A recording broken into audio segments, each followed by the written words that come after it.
Greetings and welcome once again to the Gaming Codex, the show right to explain to you all the various words and terms used within video games and the video games industry. Today's term is skins. According to a general definition, a skin is an alternate appearance for a character, playable or not, or item within a game. It's a simple form of modding. You can learn more about modding on the 19th episode of the Gaming Codex from May of last year. Skins started out as modding. People would get a game like Doom, like Wolf 3D and realize, oh, I can change the sprites. I can make BJ Blazkowicz look a bit different. I can make the Doom Marine look like a pony. All I have to do is change a file so that he has a different appearance. And I can make the enemies look like something completely different. And fans of the game did that, and not just fans. You had at one time other companies making skins for Doom, for example, with enemies from Hex and Heretic. That's what Raven did. Of course, changing the appearance of characters and items in games dates back, well, as far as kind of possible. Ever since people realized that they could hack a game, they've been modifying them and changing the color of a character, changing the shape slightly of an item, of a weapon, is one of the first things people did. In some cases, you would even have reskins of entire games where they would just change the colors a bit and then resell it. And this is companies that did this, not just individuals. But skins as we know them now really became a thing when 3D video games were at the forefront. When things like Quake showed up, where now your character was not just a simple sprite,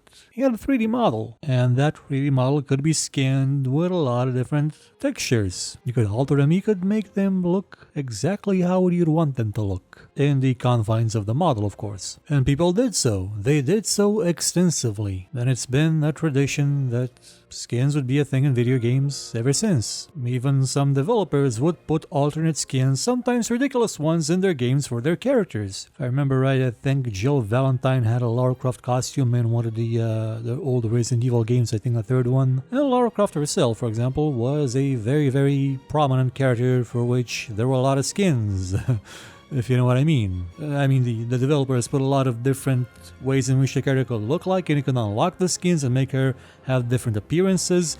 In Underworld, there was planned for her to have a giant tomato costume. It wasn't really a skin since it altered the model, but it would have been fun, but it axed it. And then things changed, and now we're getting to the popular definition, and that would be, can't play CSGO without them. I've heard this argument, usually made by kids. They're somehow playing CSGO even though it's not a game for kids. They have horrible parents that should really not be allowed to procreate, but that's a whole other matter. They go around saying, hey, can I have some skins so I can play CSGO? I can't play with the default weapons because something. Skins are a status symbol now in a lot of games. A lot of these games, the competitive online games, they're a status symbol. They're a way of telling people that, oh yeah, I'm not some normie.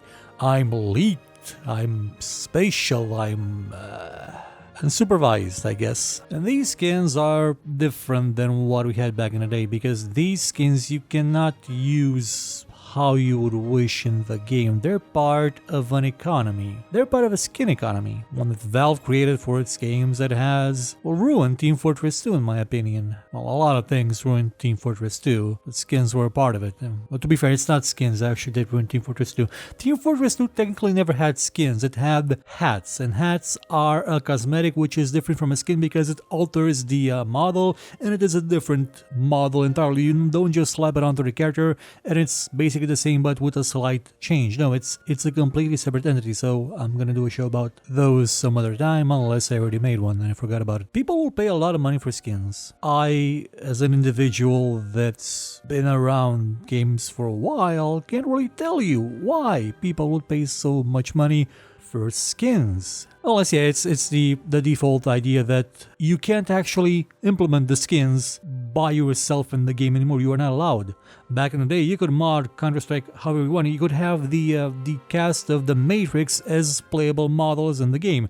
Sure, you would never see them yourself, but everybody else would. Again, it was a status symbol. It was something that differentiated you from anybody else. And that's been monetized now. Though to be fair, in Valve's approach, the monetization does actually help the people that are making the skins. And Valve does take a cut of it, but the creator is getting the bulk of the money. On the first sale, on the second one, only Valve gets them, and well, It sort of created a entirely strange and bizarre economy of gambling, of shady dealings, criminal enterprises, fraud, and generally it's turned skins from something that used to be what people did for fun to look different into a cutthroat business with a lot of mafia in it. All because somebody wanted a gun that has some lines on it instead of just a matte finish. Why are some of these skins worth thousands and thousands of dollars? I cannot tell you, I have no clue. But if somebody wants to pay that much for them, and not at all because they're laundering money for the mafia, sure. Also, some of them are rare because they're tied into a gambling system that is gambling according to some nations and laws currently in effect. Also, two reason. Now, what would be the marketing definition of skins? Well, that is, how have we not been milking these for money for the last 20 years? And here I'm not referring to Valve's approach of skins and crates with skins in them and the one that PUBG now has, but there's two approaches. One of them is community driven, which is Valve's approach.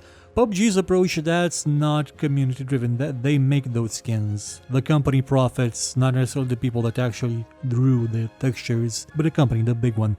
And you also have, of course, DLC. You have skins as DLC. And they're being sold by everybody. Everybody sells DLC skins. You even have DLC skins sold by Paradox for war games, for grand strategy games, where you think, oh, really? You sell skins for those to make the units look a bit different? Isn't that kind of, I mean, really? Skins for units in a grand strategy game? Okay, I guess. You don't really have that many unlockable skins in games nowadays. I mean, they sort of stopped at around 2010 and then devolved into DLC-based affairs. You still have a few of them. Like, some of them are still there, but in some cases to get them you have to jump a bit through hoops. For example, you have to use the something app, you have to have the Ubisoft Club account with unlocked and something else thing, and have bought the other game that unlocks the cross promotion skin and stuff. But more likely you will find skins in games now as DLC, as cosmetic upgrades that you can buy with in-game money, usually a lot of in-game money, or with a lesser amount of different in-game money that can be bought with real-world money, so your Frost in Rainbow Six Siege can have a darker tint to her uniform and be a bit harder to see in certain